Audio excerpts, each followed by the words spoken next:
Hi, welcome to another fragrance video. This time we're going to look at a very cheap range of fragrances but still smell very good.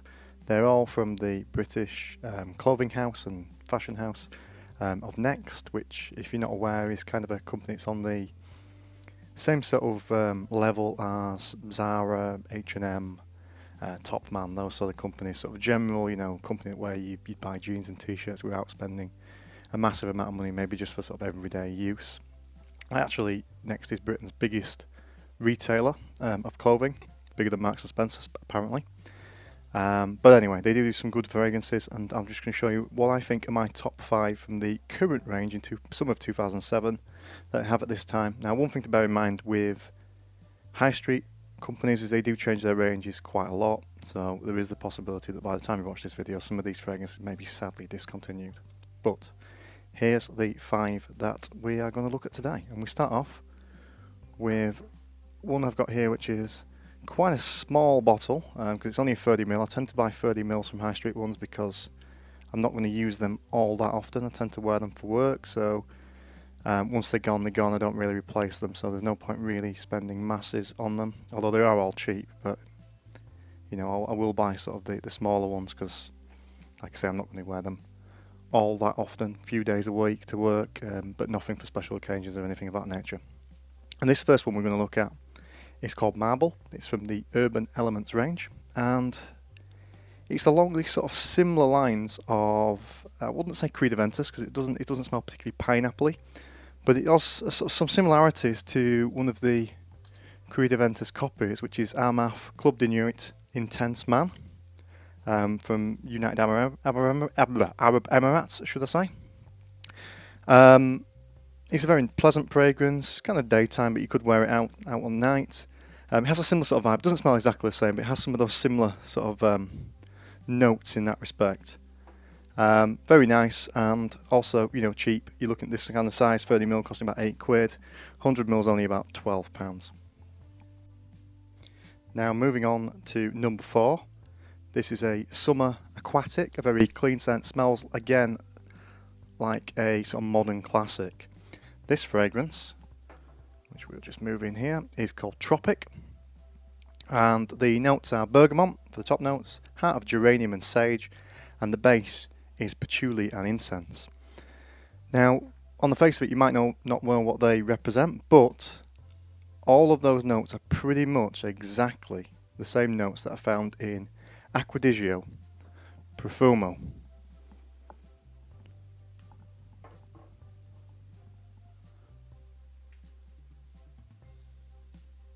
These smell remarkably similar.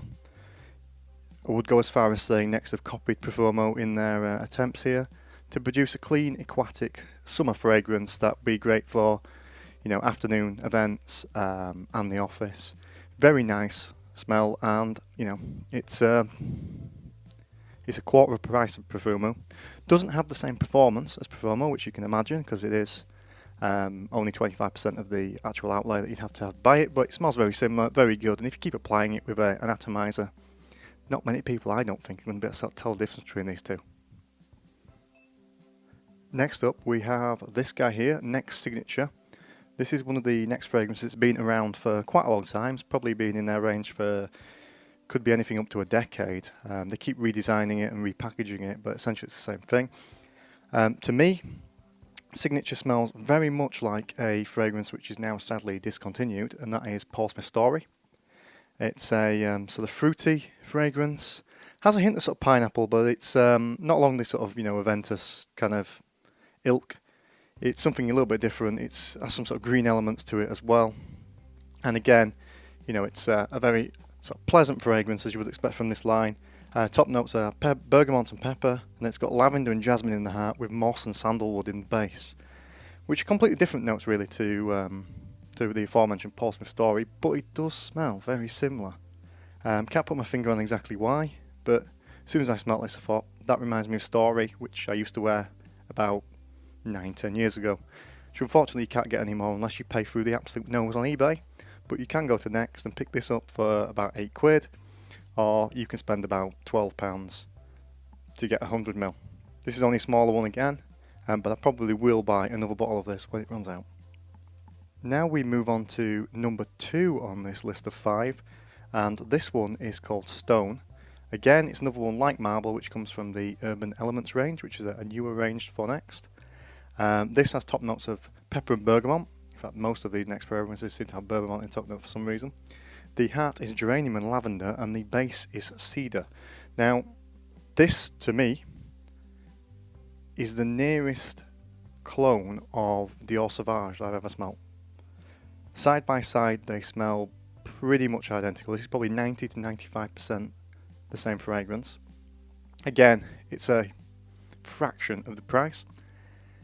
Obviously, it's not going to compare to the fragrance it copies because, you know, imitations are never as good as the original. That's a given. But it's as good as it gets as it comes to an imitation that costs a fraction of the price. Longevity is pretty good. I wore this a few days ago and I could still smell it around 4 or 5 hours later. And my nose tends not to pick up scents after a while. So on some people this might even last 7 or 8 hours. Projection pretty good. But like I said, the longevity was decent, particularly for this price point. And if you like Dior Sauvage and you want sort of a capable backup for daytime use, because you're not using too much of your more expensive juice, well, then this is perfectly good. I bought 15 ml, came with in a box with a shower gel, and it was only £15. So again, very cheap, but still pretty damn good. And now it's time for number 1. And it's this one here. It is called Edition. Now this to me is a nighttime fragrance. It's quite powdery, very much a lavender based fragrance. Another YouTube reviewer, Lex Hellis, has actually done a pretty good review on this, well actually a very good review with an unboxing, so I do suggest you check that out. He mentions in the review there that the opening is very much like the discontinued Armani Attitude, and it is very much. At first sniff, that's exactly what it is like, but when it dries down it does change. It becomes, the lavender takes over, it becomes more like the more like Carolina Herrera's Sexy Men 212, kind of slight Le Male vibe, but only very, very slight. And if you do want a Le Male fragrance from Next, there is one called L'Homme, which is pretty good, pretty similar with actually better longevity than some of the Le Male reformulations we've seen in recent years. But this is sort of nicer. It's a bit more, I wouldn't say sweeter, but it's certainly more powdery, more evening, more kind of adult, grown-up kind of fragrance. Again, I only bought 30 ml because I wanted to test it and see what it was like, but I will be going back and buying 100 ml of this because, like I say, I think this is a very good addition, no pun intended, to Next line, and it's my number 1. You also may have seen in my recent High Street fragrance videos, where I picked out 5 of the best from High Street companies such as Next, M&S, Zara, H&M, etc. That this ranked very highly. Off the top of my head, I think I ranked this number 2. Behind M&S's Homme Noir. So it's very good and worth checking out, and again, cheap as chips. Thank you for watching.